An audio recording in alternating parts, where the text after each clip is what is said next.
There's an interesting phase that shows up once we start doing the right things consistently. I'm not talking about a big reset or dramatic changes, just steady habits.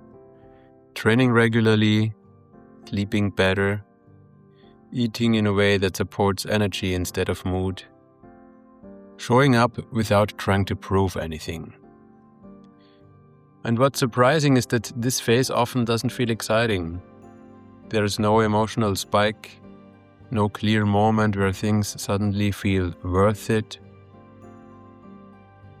And that can be confusing, because we've learned to associate effort with feedback. We expect some kind of response, progress, motivation, or reassurance.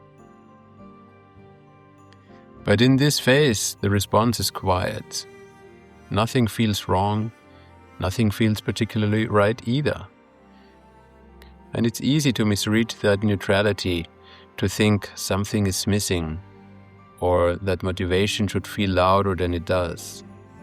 But usually, what's actually happening is that the system is stabilizing, the nervous system is calming down, the highs and lows are flattening out, and the internal drama is fading.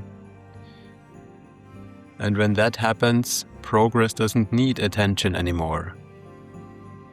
It becomes quiet, more neutral, happening in the background, and it feels kind of boring. And that's usually the moment where we face a subtle choice. We either add chaos again, more intensity, more pressure, more urgency, just to feel something again. Or we stay with the quiet.